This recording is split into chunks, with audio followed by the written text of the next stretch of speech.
Okay.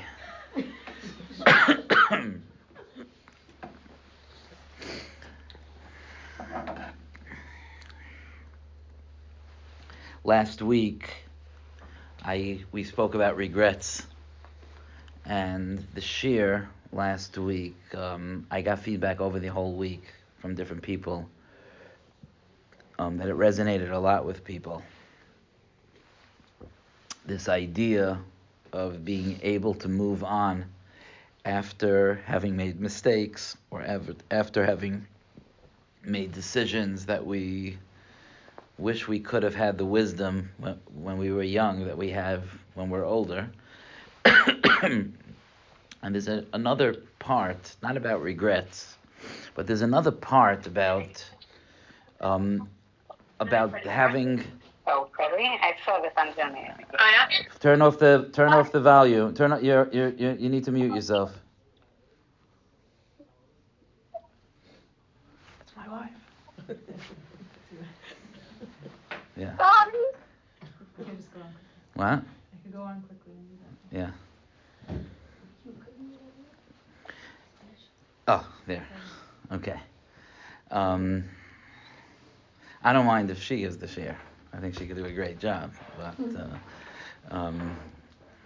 anyway, one day she'll take me up on it. She'll come off Zoom.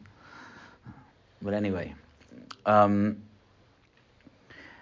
I want to talk this week not about regrets, but I want to talk about something that gets in the way a lot of our functioning and on different levels, and that is our concern about the way that people think about us. Now, I want to just start off by saying that it's a very, very, very normal instinct that HaKadosh Baruch Hu gave us that we want to fit into society.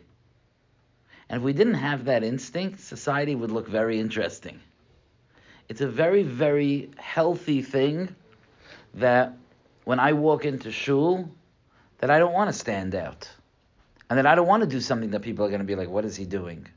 That's a healthy instinct. It's a correct instinct. It's a part of the healthiness that HaKadosh Baruch Hu gave us, which is the ability to be part of a group and part of a tzibur. And that's a very good midah. We ask Hashem that we should be moitzei chen v'seichel tov be'enei Elokim v'adam, that we should find chen in the eyes of Hashem and people. And we want to be moitzei chen be'enei b'nei adam. We want people to, I could use the word like us, but it's really not like. Chen is more than that. We want to be able to feel that people should feel connected with us and good about who we are and what we're doing. But sometimes the fact that we're concerned with what people are going to think of us gets in the way. You know, we're heading towards Pesach, and there's so much talk about freedom. Sometimes one of the prisons that we're in is the prison of people's opinions. There's the simple stuff. I could say the cliche stuff, and I should, because there's a reason that it's cliche. So there's the simple stuff, like that I feel like I need to look good, and that if I, like how many people are stressing. Okay, our kids when they're younger, our teenagers, our girls, but bisman hazeh, also our boys. There's a lot of stress. Even now, there's a lot of stress in houses across the country about Yontif clothing. There are a lot of teenage girls obsessing on the computer, ordering dresses. There's a lot of that going on. And there's competition. And there's fear. There are teenagers that are afraid. They're afraid if what they're going to walk into shul with on Yontif is going to be acceptable or admired. They're afraid that they're going to look nebi or too different or too the same. And it's a tremendous fear and a tremendous pressure. In a way, like the yeshiva bacher that could put on a dark suit, dark tie, black hat, white shirt, black shoes. That's easy life, It makes things very, very easy. But when things get more complex than that, when it's girls or even boys that aren't necessarily wearing that uniform, or they are wearing that uniform, but it's what kind of buttons and what kind of, my son makes suits, what kind of this and what kind of cuffs and what kind of, and so on and so forth. And you get into all, you don't think that it's not there, you think there's one kind of black hat, but there are really like 100 kinds of black hats. And your son walks into shul or yeshiva, and he could tell you, some people wear this, and some people wear this, and some people this, and some people this, and you think he's talking about like all the colors of the rainbow. No, but they're all black hats. But they're so different, and so the size brim and the size ribbon and the type of ribbon and the company and the material that it's made out of and how thick it is and how thin it is and all of what? With the feather, without the feather, the removable feather, not a removable feather. That's a real buy-in, the feather. The red feather, the blue feather, the white feather. Moshe started that. What? Moshe started that. You think so? I think so. Yeah. I think Moshe started that. I don't know. I think that when he was a little kid. And that's, so that there's that concern that kids have, but let's be honest, like kids have it, teenagers have it maybe more than we do. But many of us also have those concerns, the concerns of how we're going to... I'm using Yontif as an example because it's here, but it's always true, but it's more true on Yontif, that walking into shul on the first day of Yontif, I wonder how many husbands and wives in Klal Yisrael in this last week had an argument about whether or not she does or doesn't need a new sheitel. I wonder how many husbands and wives had that argument, And okay, like for some people, like good for them that they could even ask that question. That they could even... Yeah, right. So that, for the sake of the people on Zoom, Mrs. Hack is saying sometimes you have to choose. Either you'll have matzah or you'll have a new sheitel. Yeah, I know that life. But a lot of times it boils down to that I want to look good. And the desperation to look good, okay, we could try to convince ourselves that maybe sometimes it's like that I want to look good because I want to be my authentic self and I want to feel healthy. But if everyone else would think that the sheitel I bought last year or the year before or the year before that or the year before that is still fine, then I would feel authentically great in that. A lot of it is still based on what other people think. But I have to be honest, the way we dress, that's not even our concerns nowadays. There are other things that and now it's true, there are also people, I'm looking around the table at a room full of people that are such idealistic people that I almost feel funny bringing up these things, but these are struggles that people have. Whether it's this one's doing construction on their house and I'm not doing construction on my house and how my house looks and so on and so forth, but all of those things are the little things. Where it gets more difficult is, first of all, when I want to do the right thing, and it's not popular to do the right thing, like not to speak Lashon Hara in a group, which is such a challenge, not to participate in something that I shouldn't participate in, or to stand up for something when I should stand up for it. That's where things could be difficult. And how many people struggle? How many people struggle because... This is where it overlaps with last week, because they have a hard time, and Yontif is a time to talk about this. They have a hard time because they feel embarrassed of their spouses. They feel like their spouse maybe acts a certain way by the table or has certain habits that'll make them uncomfortable. How many people have a hard time because they're uncomfortable about what the neighbors or friends or community members or... Yeah, when Yontif happens, or the relatives, think about our children. How many people, and again, I'm not just speaking to the people around this table because, there's our Waterbury experience, but there's a world out there as well. How many people are going to be going to their parents' for Yontif with their children, and they're worried that their parents are not going to respect what their children are up to? How many people have that struggle? Okay, you're a grandmother. You love when you meet your grandchildren, but we know what that feels like sometimes. Where there's going to be a grandmother who's going to criticize my children, or a grandfather that's going to say, "Really, that's what he's? Oh, he doesn't wear a hat anymore. I didn't know that. I'll speak to him. No, please don't speak to him. No, I'll speak to him. No, trust me, not a good idea. Don't speak to him." How many people struggle with that? And there's this fear of going to my relative's house. And my child is great.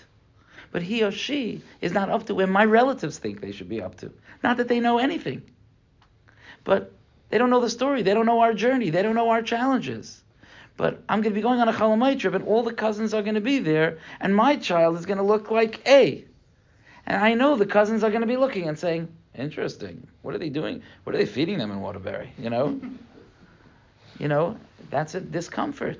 It's a discomfort, and it could be a paralyzing discomfort and a painful discomfort when that happens.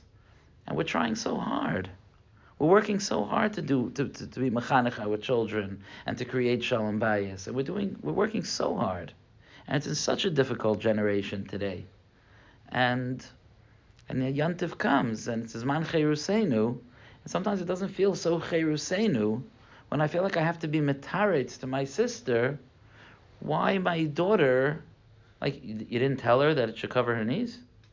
Yes, I told her, and I have to explain that to my sister, and I don't want to have to explain that to my sister. I'm embarrassed, and I'm overwhelmed, and I'm uncomfortable, and and it bothers me that they're thinking bad things about me.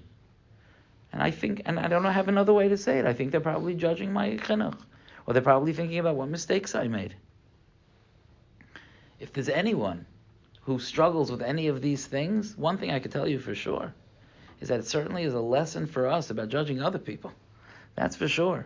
Any of us that have gone through, whether it's not being able to afford to look the way we would like, which is the little things, that's the little part, to having to swallow down when a member of our family makes us feel ashamed, not because we're ashamed of our families, but because we know that other people are looking at them that way. We know, we love our kids and we know that they're working hard, but we know that other people might look that way at them, or our spouses, or ourselves, or where we're up to. Forget about other people, let's talk about ourselves. And we certainly, I think certainly anybody who's ever experienced that kind of discomfort can learn a new lesson about judging other people. Because what's going to happen when we go away for Yantif, or we have company for Yantif, or whatever it is. It's not just that we're worried about them judging us, we're also judging them.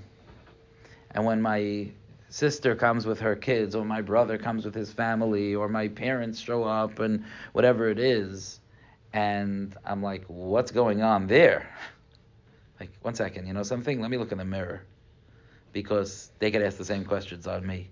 We all live complex lives.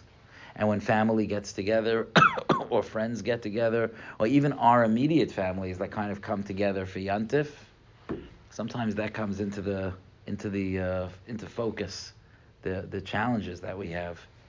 And the first thing that we need to do is to not judge other people. That's our first job, is that we know better than anyone that everyone has their journey. Everyone has their nisayon. Everyone has their issue. It's a point of pride to me to have a home, and I advise everyone to work hard to do this, where when guests leave, the conversation is not about the guests. Do you know the type that I mean? That the guests leave, they walk out, they close the door, and husband and wife turn to each other like, what was that? Or did you notice that? Seems like they're not getting along. You noticed? Oh, I noticed that also. Like that type of analysis of the guests. That's not who we are. We have respect for other people. And it's not what we want to teach our children. And it's certainly, if we've been in a situation where we feel uncomfortable about the way people might feel about us, it's certainly incumbent upon us to be very careful about how we speak about, and even if I dare say, even think about other people. It's important. It's a lesson for Yantif as we go into Yantif.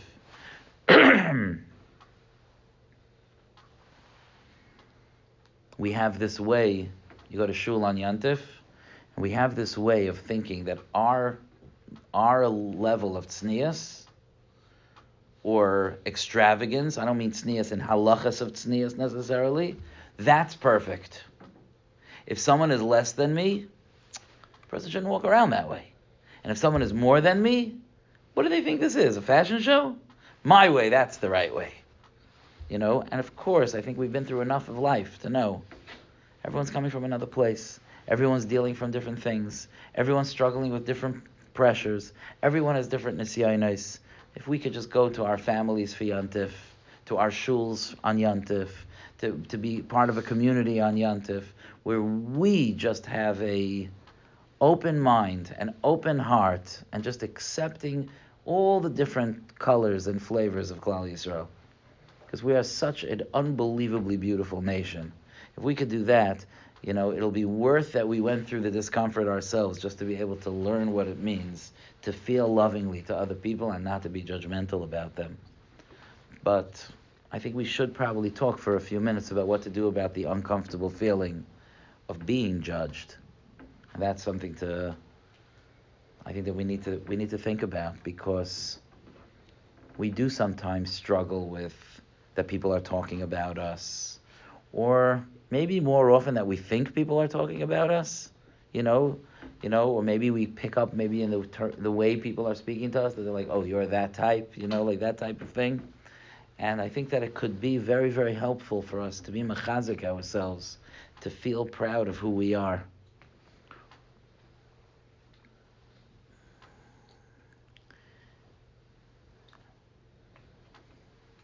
The MS is that probably the hardest part of being judged by other people is when we agree with them. Because sometimes there's a part of us that agrees with them. I'll give you a mashal. I met with someone, since this shiur started to get a wider audience, I know that anytime I say I met with someone, it could be that someone is listening to the shiur. And that's fine, because if I'm going to say something, it also should be with love for every yid and respect for their situation. But I understand that means that person could be listening to the shiur. In fact, a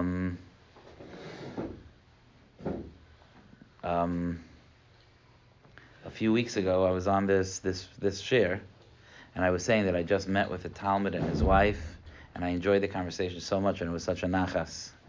And when I finished the shiur and went home, I looked at my phone, I got a text, we enjoyed it too.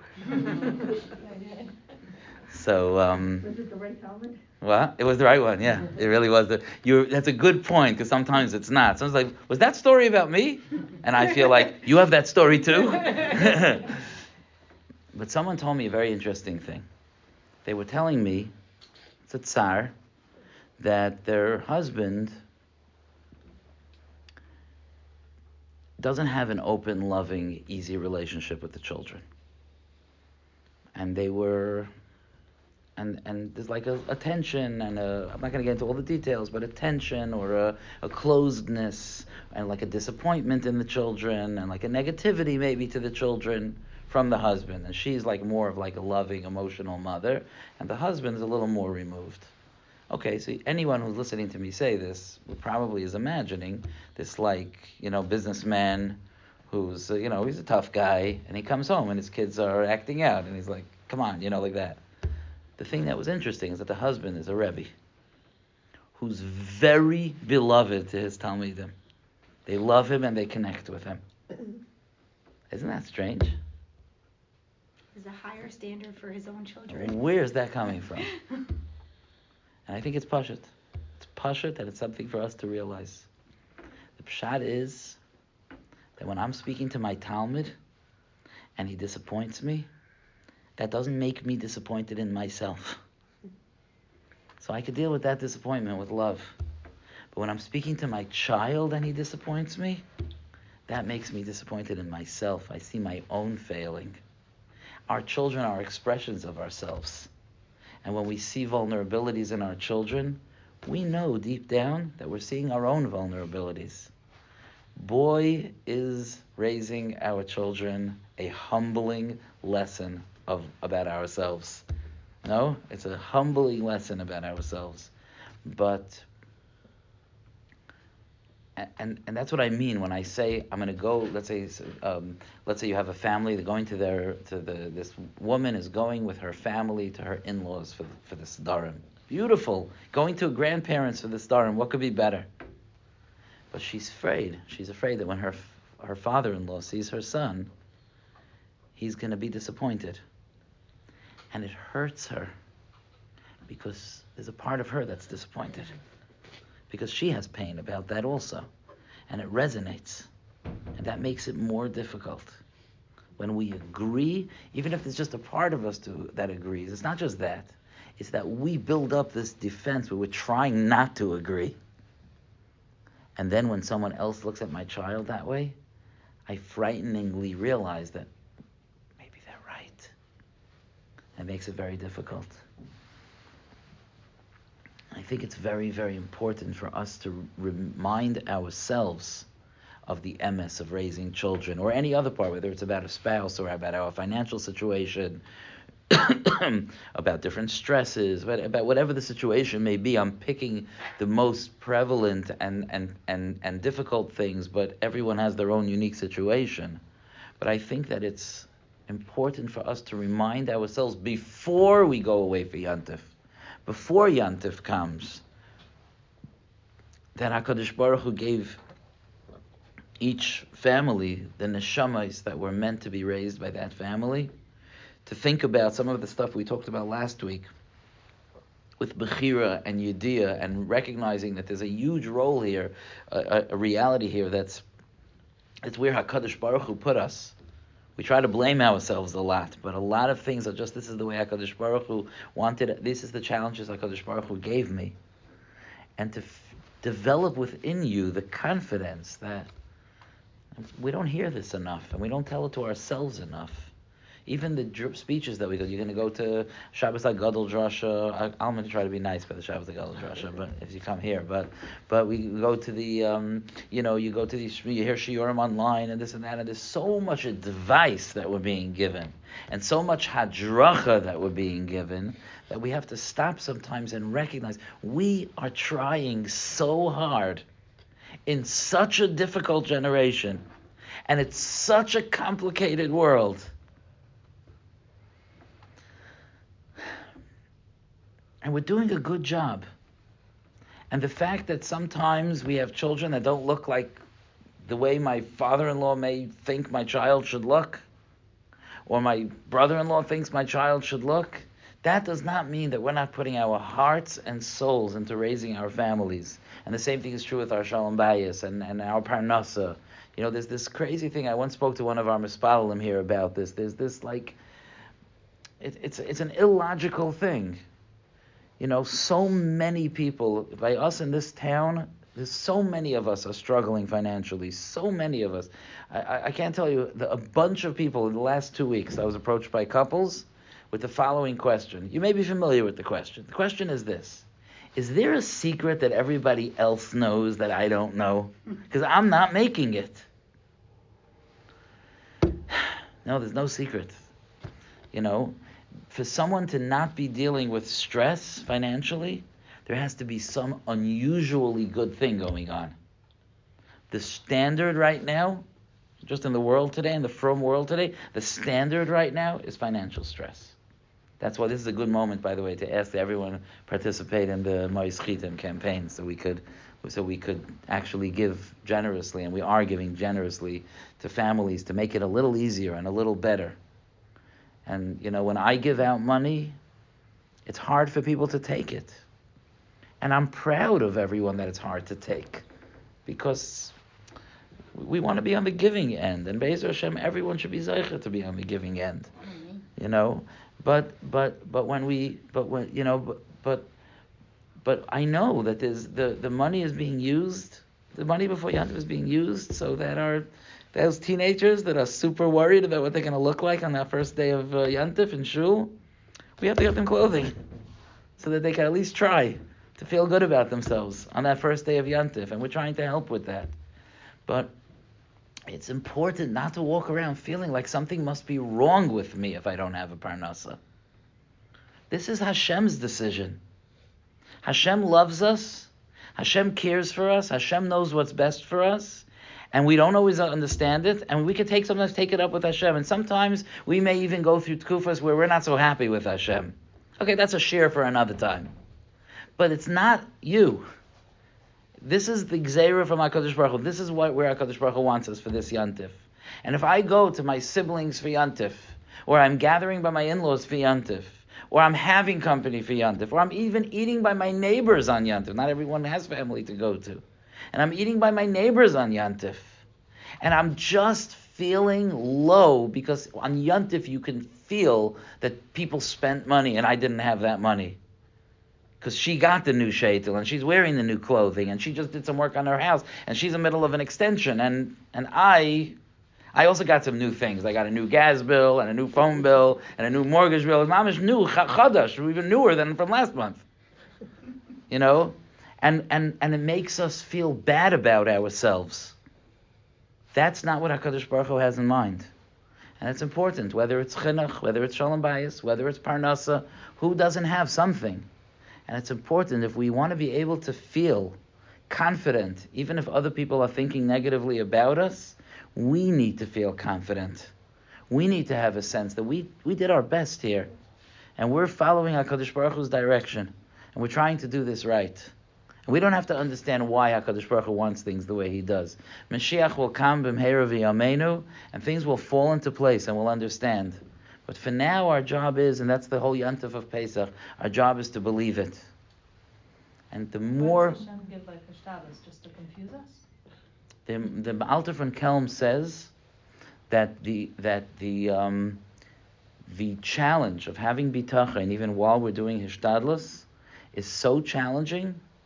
It seems like from that letter that he holds it as the greatest challenge that man has. He says that if not for the fact that HaKadosh Baruch Hu told us He'd like us to do that, he would believe it's something that's only possible for Malachim to do. That's how difficult it is.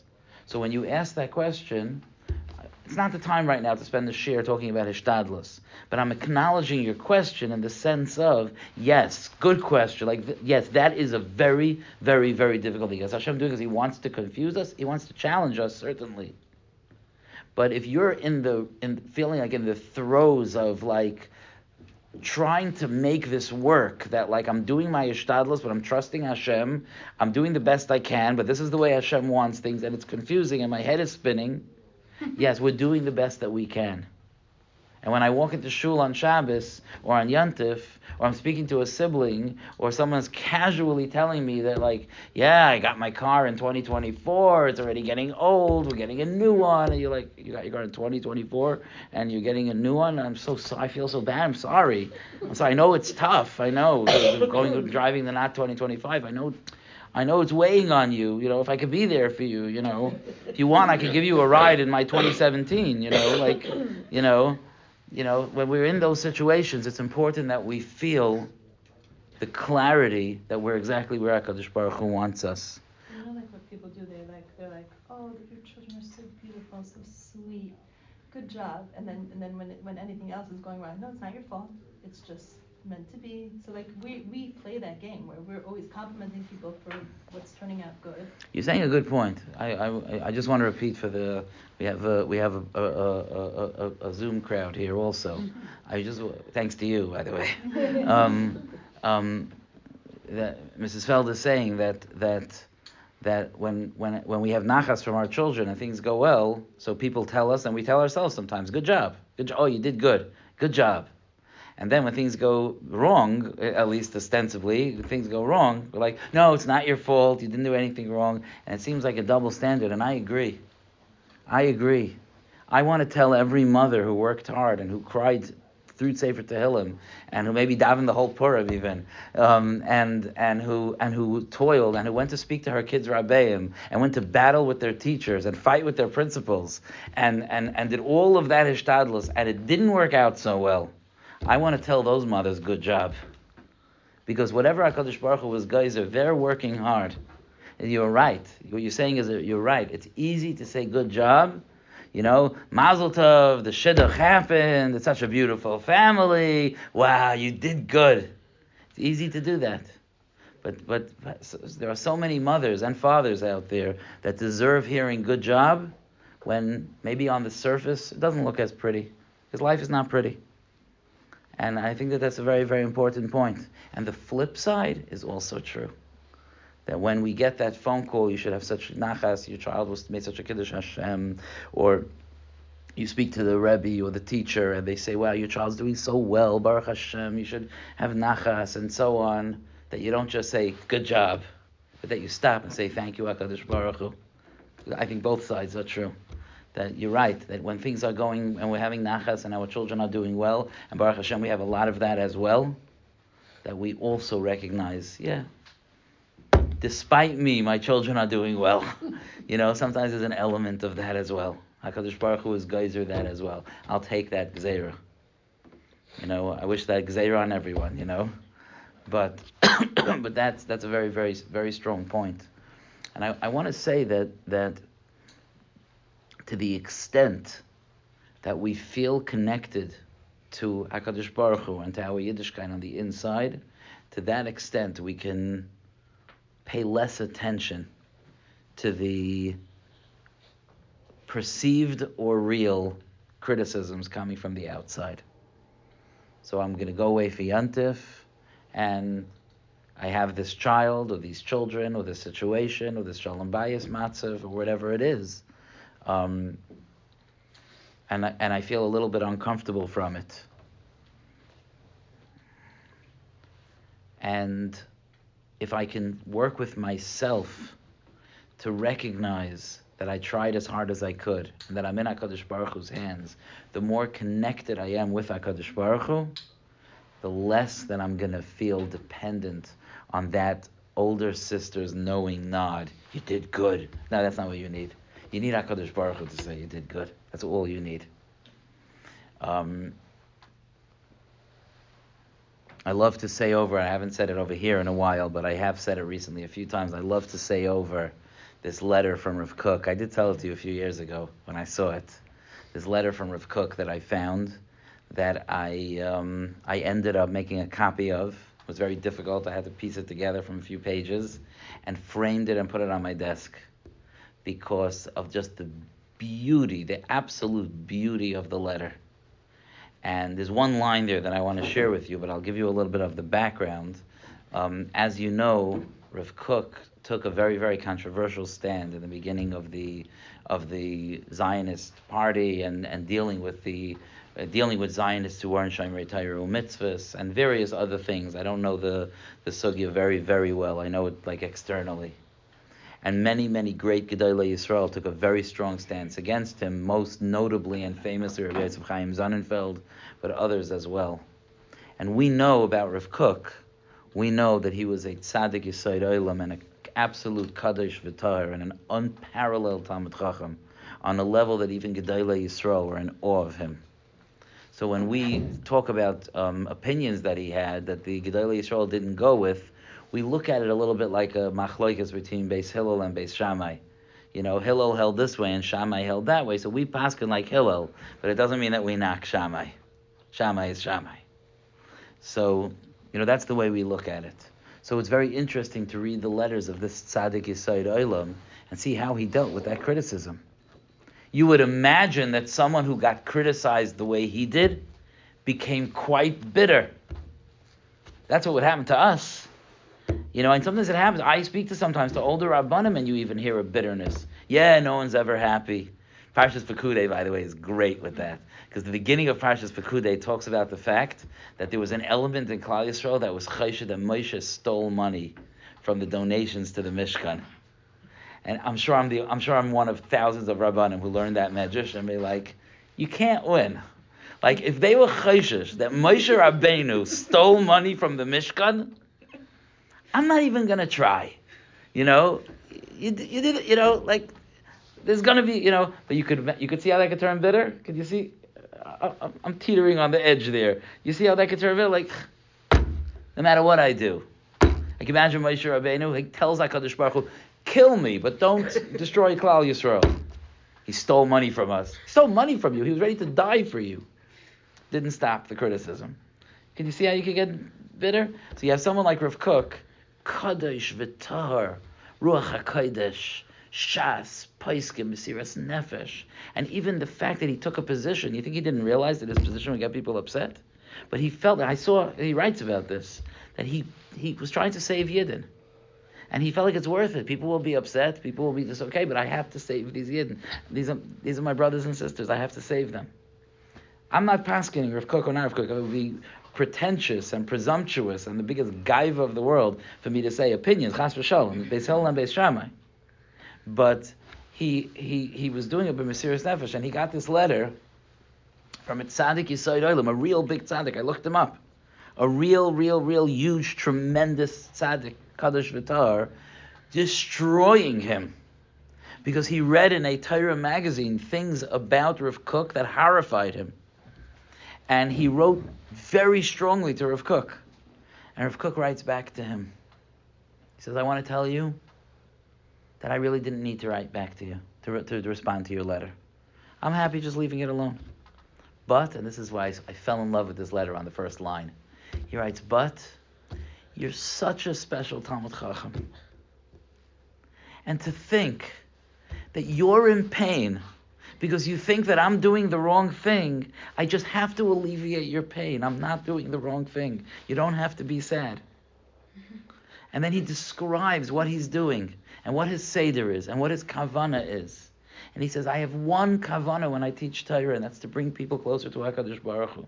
And he talks about how he learns, and it's actually interesting. He talks about learning Kabbalah. It's very interesting. And then he says, okay, all of that I just had to share with you because it's just mind blowing, just like the calmness, you know. And then he says, I want to tell you something. He reiterates, I didn't need to write this letter. I'm happy to leave it alone. And he says the following thing. This is something for us to learn from. He says, ever since I started to feel close and connected to the hidden world of the Torah and Musar, he wrote, Eini nehene mima shemeshabchen oisi. I do not have enjoyment from being praised. I stopped feeling any benefit when people tell me good job. He said, by the way, that along with that also comes a flip side, which is I also don't care when people tell me bad job. When I read this, it was like a life-changing moment for me, which is why I say over this letter all the time, because I realized that it's not just that we need to try to be mechanech ourselves, not to care when people are critical to us. We really need to be mechanech ourselves, not to need applause. Because HaKadosh Baruch Hu's applauding. Could you imagine if you heard Hashem say good job? Would you need anyone else to say good job? And Hashem is saying good job. Because Hashem sees your efforts. And Hashem sees your ratzon. And Hashem sees your heart. Hashem is saying good job. You don't need your father-in-law to be maskim. That's the answer. My father-in-law, my father, my mother, my sister, my brother, my friend, my neighbor, even my Rav. He said I'm doing a good thing. Now I feel good. Even that, again, we can't blame ourselves for feeling like we need it because it's a normal, natural thing. And we can't blame ourselves for feeling great about it. But we can think about the fact that if I look at my child and I say to myself, whether he or she is struggling, or I know I am putting my kaiches into this child. I have a daughter, let's say, who's in high school and she's trying to navigate the complex social world of being in high school and who's her friend and who's not her friend and teachers and Yiddishkeit and all of that. And I am trying to be a good role model for her.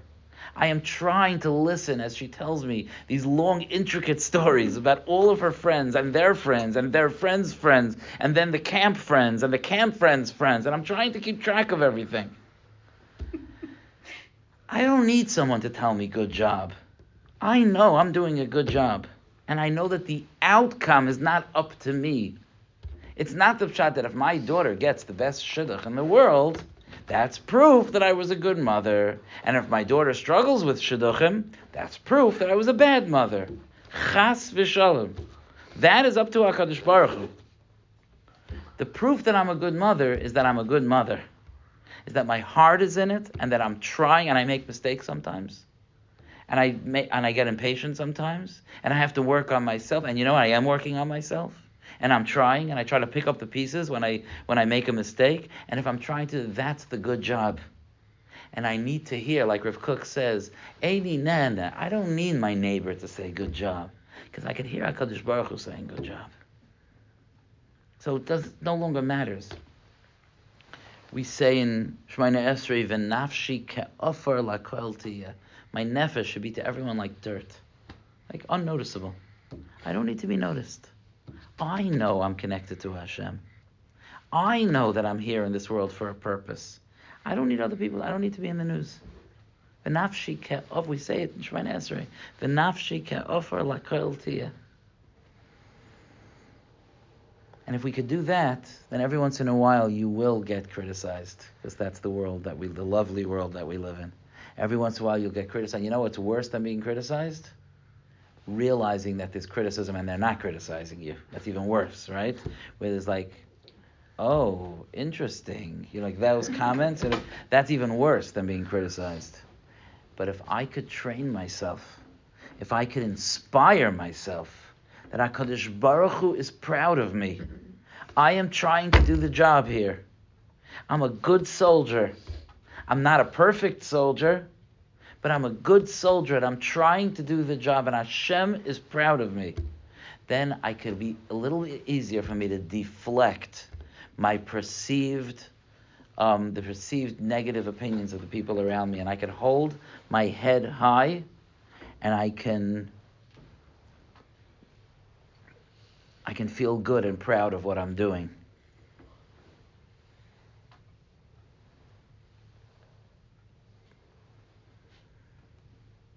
And that's really what counts in life, because all of those opinions are meaningless, absolutely meaningless. They disappear. This space that we're renting in other people's heads, like, it's really completely and absolutely meaningless. And the moment that we enter a world of truth, all of those opinions and attitudes and everything, they vanish. They're nothing. They're meaningless. And ultimately, it doesn't really matter what other people think, but the truth is that even were we to put our ear to the floor and try to hear what people think, ultimately, people respect when we're confident that we're doing the right thing. And we keep our heads held high, and we're proud of who we are. We did not choose our situation. We chose whether we're going to accept our situation, and we're going to deal with it with strength.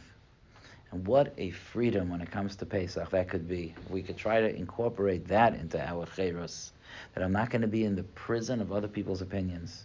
I'm not going to dread meeting my relatives. I'm very super proud of my children, because they're my children. And I put my koiches into them, and I daven for them, and I work with them, and I struggle with myself to be the right parent for them.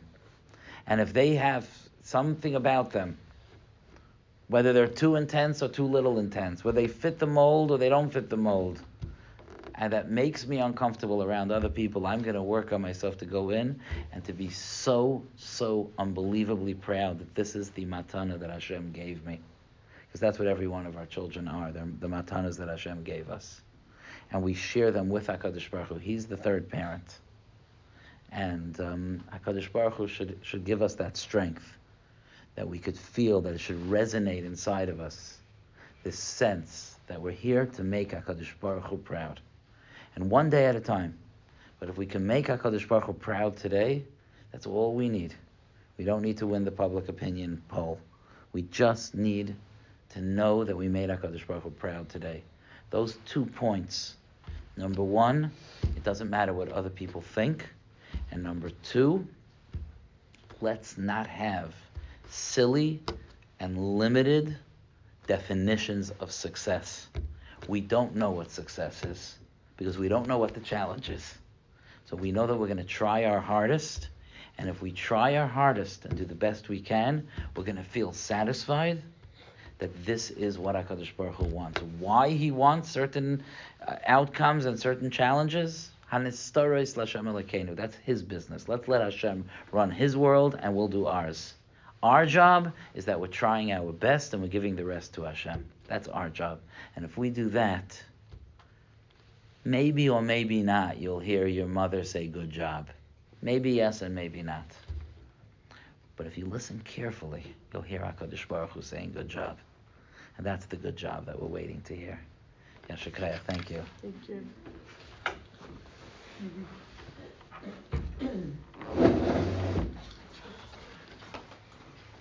I'll let you stop it.